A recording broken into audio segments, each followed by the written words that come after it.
Destiny cat की वजह से इनके अटैक लग नहीं रहे होते, वहीं इधर से लग मैग्मा, गॉर्डन और शैली के अटैक इन्हें बहुत ज्यादा इंजर्ड कर दे रहे होते हैं। डेड के मुंह में सिर्फ एक ही चीज होती है, लाइट कहाँ है। और तो भी हेनरी अपने ब्लैक बुल्स ट्रांसफॉर्मर बेस के एक पन से इन सारे एल्स को सुला देता है। ओए यामी, तुम्हारी स्क्वाड तो कमाल है भाई। और पागल भी। और इधर ऊपर हम पैट्री को देखते हैं। ये ब्लैक बुल्स वाले बार बार मेरे रास्ते में क्यों आते हैं, और वो कैट वो खतरनाक है, उसके रहते हम इन्हें नहीं हरा सकते। मैं इन लोगों को संभालती हूँ, तुम लोग शैडो कैसल के अंदर जाओ। एंड तो भी कोरल पिकॉक मैजिक स्क्वाड की कैप्टन डॉर्थी अपना मैजिक यूज करती है जिसका नाम होता है द ड्रीम वर्ल्ड। एंड ये अपने साथ लक, मैग्मा, शैली, चार्मी और वेनेसा को इसके ड्रीम वर्ल्ड में लेके चली जाती है। एंड भाई इसका मैजिक बहुत ज्यादा खतरनाक होता है, क्योंकि अपने ड्रीम वर्ल्ड में ये जो चाहे वो कर सकती है। मतलब ये अपने ड्रीम वर्ल्ड में जो भी इमेजिन करेगी वो सच में इसके ड्रीम वर्ल्ड में आ जाएगा। और क्योंकि अब वेनेसा की डेस्टिनी कैट इन लोगों के साथ नहीं होती, इसलिए गॉच आसानी से अपने मिरर मैजिक से इनके पूरे के पूरे बेस को तोड़ देता है। गॉर्डन वगैरह किसी तरह अपने मैजिक को कंबाइन कर अपनी और इन सब की जान को बचा लेते हैं। एंड हेनरी अब क्योंकि अपने बेस के अंदर नहीं होता, इसलिए इसकी मैजिकल पावर और जल्दी खत्म होने लगती है। एंड ये सबकी मैजिकल पावर को एब्सॉर्ब करने लगता है। और अब तो चार्मी भी यहाँ पर नहीं होती इसके मैजिक को दोबारा से अपने खाने से भरने के लिए। और इधर इन दोनों का मैजिक भी लगभग खत्म हो चुका होता है। तो भी पैट्री गॉड से कहता है इन सब को खत्म करके जल्दी से शैडो कैसल के अंदर आ जाना। एंड फिर पैट्री और ये बाकी के एल्स शैडो कैसल के अंदर घुस जाते हैं। डॉबिटो और डेड भी लाइट के पीछे निकल जाते हैं। एंड तब इन लोगों को समझ नहीं आ रहा था कि ये लोग क्या करें। एंड तभी यामी सर इन सब से कहते हैं ध्यान से सुनो तुम सब के सब, अभी टाइम है अपनी लिमिट्स को सरपास करने का। पहले खुद को हराओ फिर इन सब को हराओ, और हाँ तुम सब में से जो भी मरा मैं उसे मार डालूंगा। एंड फिर यामी सर और कैप्टन जैक भी शैडो कैसल के अंदर घुस जाते हैं। एंड फिर इधर हम गॉच और मैरी को देखते हैं, तुम सबको अब मरना होगा।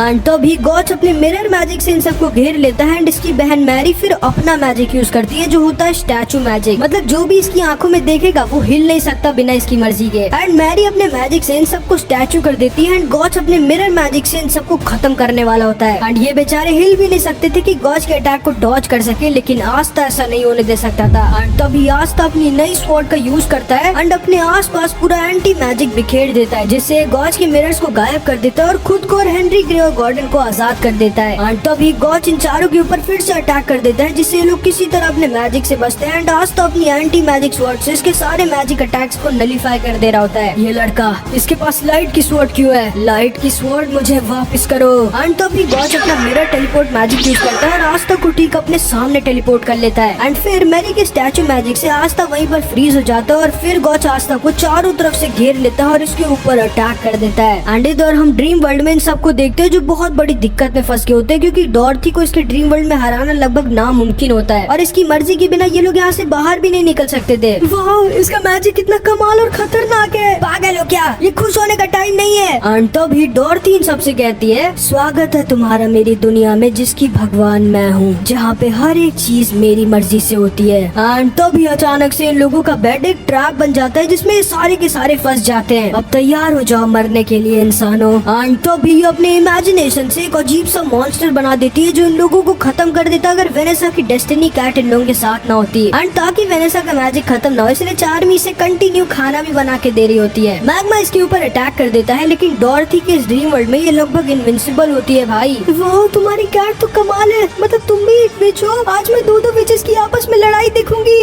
वाह, ये लड़की तो तुमसे भी ज्यादा पागल है। लग क्या मतलब है तुम्हारा? आखिर हम हराए कैसे इसे? इसको इसके वर्ल्ड में मारना इम्पॉसिबल है और हम तब तक ही जिंदा है जब तक रॉग हमारे साथ है और हम यहाँ से इसकी मर्जी के बिना बाहर भी नहीं निकल सकते। एंड तभी डॉर्थी अपने इमेजिनेशन से ढेर सारा पानी बना देती है जिसमें मॉन्स्टर फिशेस थी। एंड ये इतने सारे पानी को इन लोगों की तरफ छोड़ देती है। एंड तभी शैली दिमाग लगाती है और कहती है लक, मैग्मा, तुम दोनों अपना अटैक उस वाटर के ऊपर करो। एंड ये दोनों इसकी बात को सुनकर वैसे ही करते हैं और इस वाटर के ऊपर अपना अपना अटैक यूज करते हैं, जिसकी वजह से एक बहुत बड़ा ब्लास्ट हो जाता है। मुझे पता था जब बिजली, पानी और आग साथ में मिलते हैं तो एक बहुत बड़ा ब्लास्ट होता है। पागल हो क्या? अभी हम लोग भी उस ब्लास्ट में मारे जाते तो। एंड अब ये एल्फ थोड़ा गुस्सा हो जाती है एंड अपने मैजिक से एक स्लीपिंग पाउडर रिलीज कर देती है जिससे इन सबको नींद आने लगती है। अरे उठिए, अभी सोने का टाइम नहीं है चार्मी सेनपाई। अरे ये क्या हो रहा है? मुझे भी नींद आ रही है। एक बार अगर कोई मेरे ड्रीम वर्ल्ड में सो गया तो वो हमेशा हमेशा के लिए यहीं पर सोता रहेगा। अरे नहीं, अब हम क्या करें? एंड इधर हम देखते हैं गॉड चारों तरफ से आस्था के ऊपर अटैक कर देता है, लेकिन तभी ये तीनों अपने मैजिक को साथ में कंबाइन कर किसी तरह आस्था को बचा लेते हैं एंड हेनरी ने अपने मैजिक से अपने बचे कुचे बेस को एक प्लेन बना दिया होता है एंड असल में हेनरी की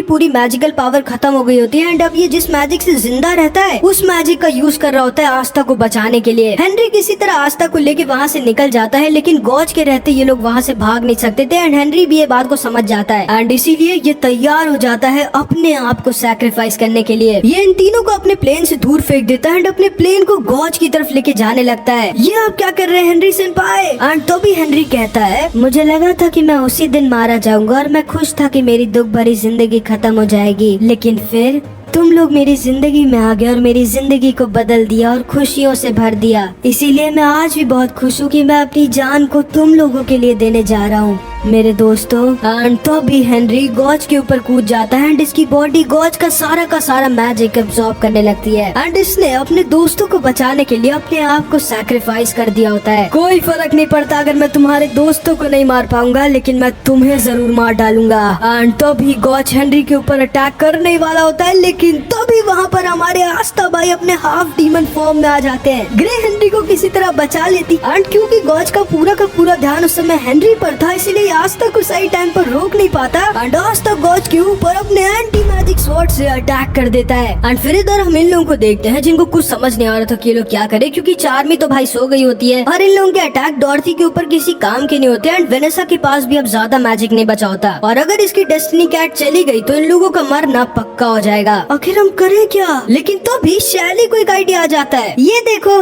एक चश्मा।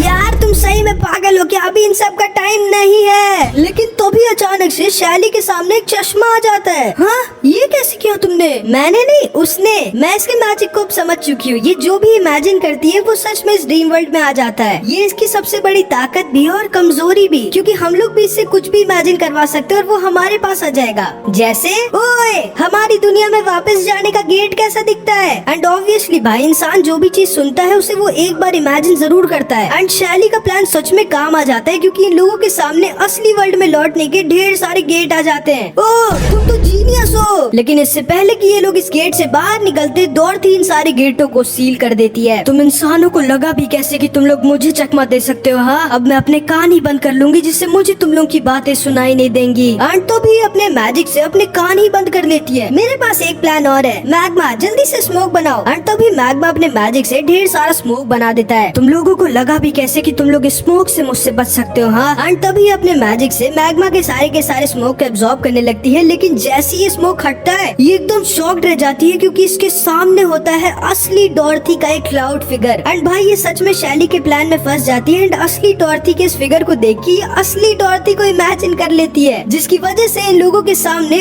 असली कोरल पिकॉक स्क्वाड की कैप्टन डॉर्थी आ जाती है। एंड ये होता है इन लोगों का प्लान। अबे यार ये तो सो रही है। किसने कहा मैं सो रही हूँ? चिंता मत करो, मैं तुम लोग को अभी के अभी इस ड्रीम वर्ल्ड से बाहर निकालती हूँ।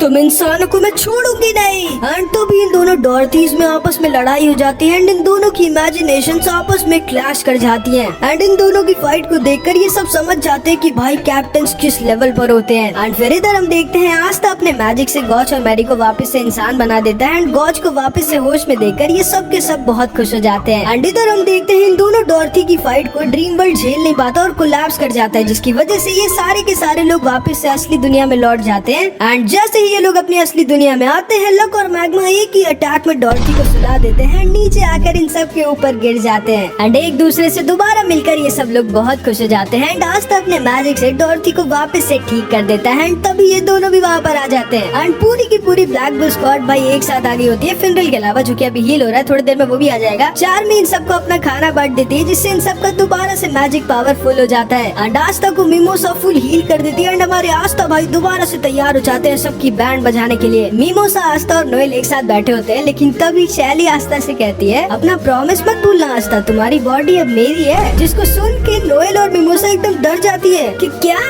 मतलब तुम्हारी बॉडी इसकी है। एंड तभी आके आस्था को गले लगा लेती है। ओ मुझसे तो बिल्कुल भी वेट नहीं हो रहा आस्था। एंड मिमोसा और नोएल से आस्था और शैली को ऐसे देखा ही नहीं जा रहा होता, मतलब समझ रहे हो ना, हमारे आस्था भाई के पीछे तीन लड़कियां होती है इस समय और मेरे पीछे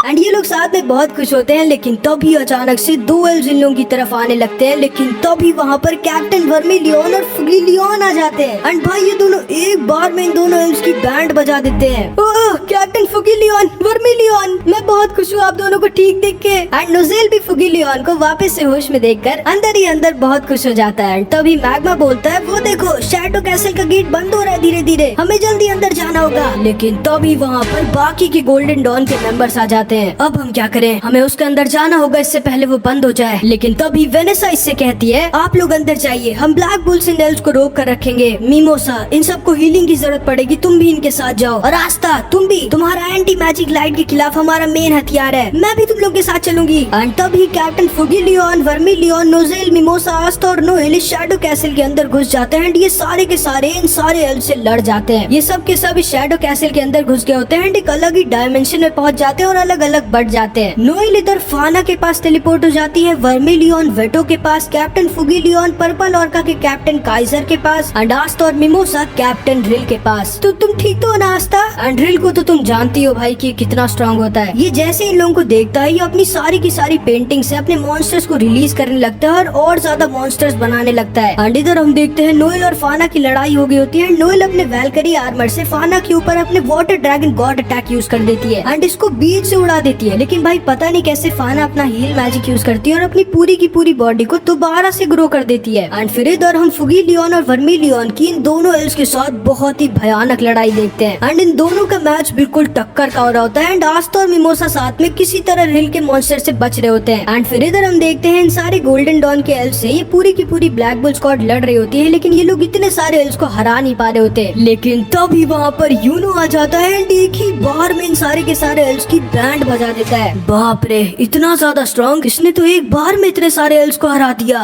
एंड यूनो अपने साथ इन सारे बाकी के ढेर सारे मैजिक नाइट्स को भी लेकर आ गया होता है। एंड चार्मी तो भाई यूनो को देख के तुम समझ रहे होगे, आस्था कहाँ है? उस शैडो कैसल के अंदर। एंड तभी यूनो के पास जो मैजिक स्टोन था वो यूनो के लिए दोबारा से शैडो कैसल का गेट खोल देता है। एंड तुम्हें तो याद होगा कि यूनो के पास जो मैजिक स्टोन है यही है मेन मैजिक स्टोन जो सारे के सारे एल्व्स को चाहिए अपने प्लान को पूरा करने के लिए। यूनो आस्था के पास इस कैसल के अंदर जाने लगता है एंड चारों भी इसके पीछे लटक के शैडो कैसल के अंदर घुस जाती है। एंड इधर हम देखते हैं कैप्टन वर्मिलियन और फुगीलियन इन दोनों की बैंड बजा रहे होते हैं, क्योंकि वर्मिलियन तो पहले से ही बहुत ज्यादा ताकतवर है, इसे 1v1 में कोई नहीं हरा सकता। एंड फुगीलियन के पास तो भाई अब यूनो की तरफ वन ऑफ द 4 स्पिरिट्स में से एक द फायर स्पिरिट सैलमेंडर आ गया होता है, तो ये भी अलग ही लेवल पर स्ट्रॉन्ग हो गया होता है। लेकिन इधर हम देखते हैं आस्था भाई को बहुत दिक्कत हो रही होती है, क्योंकि जितने मॉन्स्टर्स आस्था हरा रहा होता है उससे ज्यादा रिल 1 सेकंड में बना दे रहा होता है। लेकिन तभी वहाँ पर चार्मी आ जाती है जो यूनो से अलग हो गई होती है और रास्ता भटक गई होती है। अरे यार, मैंने तो कोई बुरा काम भी नहीं किया था, मैं नरक में कैसे आ गई? चार्मी सेनपाई। एंड इधर हम रिल को देखते हैं जो समझ नहीं पा रहा होता कि आखिर वो कैसा मॉन्स्टर बनाए जो सारे के सारे इंसानों को एक बार में मार दे। लेकिन तभी इसके पास चार्मी आ जाती है। लो ये खाना खाओ, तुम्हारा गुस्सा शांत हो जाएगा। फिर तुम्हें लगा भी कैसे कि मैं तुम इंसानों से कुछ लूंगा? हाँ। एंड तभी ये चार्मी के सामने इसके खाने को फेंक देता है एंड चार्मी को अपने मैजिक से बहुत ज्यादा इंजर्ड कर देता है एंड चार्मी नीचे आकर गिर जाती है। चार्मी सेनपाई। लेकिन तभी आस्था को बहुत ज्यादा खतरनाक की महसूस होती है, जो किसी और के पास से नहीं बल्कि चार्मी के पास से आ रही होती है। क्योंकि तुम्हें पता ही है भाई, 2 ही चीजें जिससे चार्मी सबसे ज्यादा प्यार करती है, एक तो यूनो और दूसरा खाना। एंड इस एल्फ ने चार्मी के खाने की बेइज्जती कर दी होती है। एंड भाई हम देखते हैं चार्मी का पूरा फॉर्म चेंज हो जाता है एंड इसका मैजिक शीप एक वुल्फ बन जाता है। ये क्या? चार्मी सेनपाई मुझसे कैसे लंबी हो गई?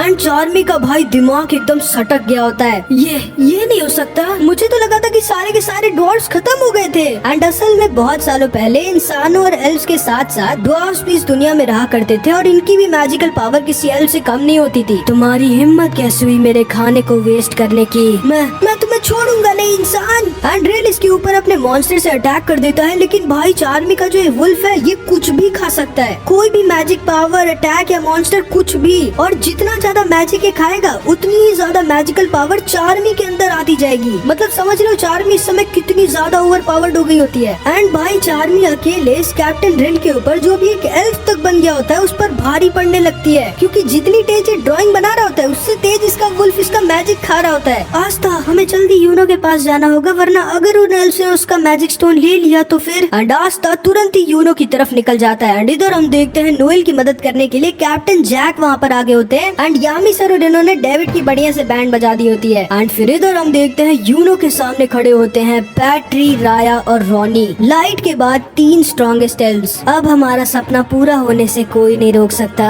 एंड तभी लाइट और राया साथ में मिलकर यूनो के ऊपर अपने लाइट एरोस से अटैक कर देते हैं। लेकिन भाई तुम तो जानते हो कि यूनो इस एल्फ की बॉडी में आके हद से ज्यादा ओवर पावर्ड हो गया होता है, माना जोन। एंड यूनो आसानी से इनके सुपर फास्ट लाइट एरोस को डॉज करके राया और पैट्री के ऊपर अपने स्पिरिट स्टॉर्म अटैक मार देता है, जिससे ये दोनों किसी तरह बचते हैं। लेकिन तभी यूनो देखता है इसके बगल में खड़ा होता है रॉनी, जो एक बार में यूनो के मैजिक स्टोन को इससे छीन लेता है। ये कैसे हो सकता है? मैं अपने माना जोन से इसे डिटेक्ट क्यों नहीं कर पाया? ओए वापस करो वो मुझे। बहुत अच्छे रॉनी, तुम अकेले थे जो लाइट को टक्कर दे पाते थे। अब फाइनली हमारा सपना पूरा हो जाएगा। हाँ सही कहा, अब हमारा सपना पूरा हो जाएगा।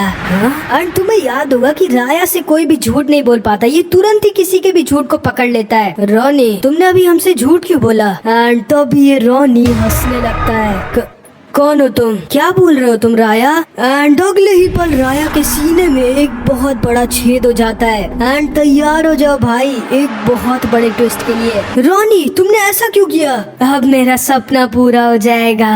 ये मैजिक किसी एल्फ का नहीं है। एंड तभी ये जाके यूनो वाले मैजिक स्टोन को इस शैडो कैसल के थ्रोन पर लगा देता है, जिससे पैट्री को जो लगा था कि सारे एल्फ वापस से अपने ओरिजिनल फॉर्म में जिंदा हो जाएंगे और सारे के सारे इंसान अंडरवर्ल्ड में चले जाएंगे, वो नहीं होता, बल्कि अंडरवर्ल्ड से एक डीमन यहाँ पर ओवरवर्ल्ड में आ जाता है जिसका नाम होता है ज़ागरेड। एंड तभी ये पैट्री से बोलता है, तुम्हारा बहुत बहुत शुक्रिया पैट्री, तुम्हारी वजह से मैं वापस से इस दुनिया में आ पाया। क्या कहना चाहते हो तुम? और हो कौन तुम? तुम्हें अभी भी समझ नहीं आया पैट्री? इंसानों ने तुम लोगों को कभी धोखा नहीं दिया था, मैंने दिया था। मैं बहुत सालों पहले इस दुनिया में आ गया होता अगर वो दोनों मेरे रास्ते में ना आए होते। इसीलिए मुझे एक लड़का चाहिए था जो ताकतवर और बेवकूफ हो, जिसका मैं यूज कर सकूं इस दुनिया में आने के लिए और इस दुनिया पर राज करने के लिए। नहीं, ये नहीं हो सकता, तुम झूठ बोल रहे हो। तभी पैट्री इसके ऊपर अपने लाइट एरो से अटैक कर देता है, लेकिन तभी ज़ागरेड बस इतना बोलता है, वापस जाओ। तभी इसके लाइट एरोस वापस से पैट्री की तरफ लौट जाते हैं। यूनो किसी तरह से बचा लेता है और ज़ागरेड के ऊपर अपना स्पिरिट स्टॉर्म अटैक यूज कर देता है, लेकिन तभी ज़ागरेड बोलता है, वैक्यूम वॉल। एंड ज़ागरेड आसानी से इसके स्पिरिट स्टॉर्म अटैक को रोक देता है। भाई पता है इसकी पावर क्या है? कि ये जो भी बोलेगा वो सच में हो जाएगा। मतलब समझ रहे हो इसकी पावर कितनी ज्यादा ब्रोकन है? अरे नहीं, इसका मैजिक बहुत ज्यादा स्ट्रॉन्ग है, ये जो भी बोलेगा वो सच में हो जाएगा। मैं इसे नहीं हरा सकता बिना उसके। तभी वहाँ पर हमारे आस्था भाई आ जाते हैं। अब बहुत देर हो चुकी है, मुझे कोई नहीं रोक सकता, इधर आओ। तभी अचानक से लाइट इसके बगल में आ जाता है एंड इसके ऊपर अटैक करने वाला होता है, लेकिन तभी ये फिर से बोलता है, आयरन स्पीयर। तभी ये पैट्री को अपने आयरन स्पीयर से पकड़ लेता है। आस्था साथ में एंड आस्था और यूनो साथ में इसके ऊपर अटैक करने की कोशिश करते हैं। चाकुओं की बारिश। तभी अचानक से आस्था और यूनो के ऊपर चाकुओं की बारिश होने लगती है। प्रेशर। तभी आस्था और यूनो इसके हद से ज्यादा प्रेशर के नीचे फंस जाते हैं। और ज्यादा प्रेशर, और ज्यादा प्रेशर। ज्यादा प्रेशर की वजह से आस्था और यूनो के ऊपर चट्टानें आकर गिर जाती है। एंड भाई समझ रहे हो ये डीमन कितना ज्यादा स्ट्रॉन्ग है? आस्था की ग्रिमवॉर के अंदर की डीमन से भी ज्यादा स्ट्रॉन्ग, विज़ार्ड किंग लाइट पैट्री सबसे ज्यादा स्ट्रॉन्ग। एंड भाई तैयार हो जाओ, अब होने वाली है हमारे सीजन 1 की मेन फाइट।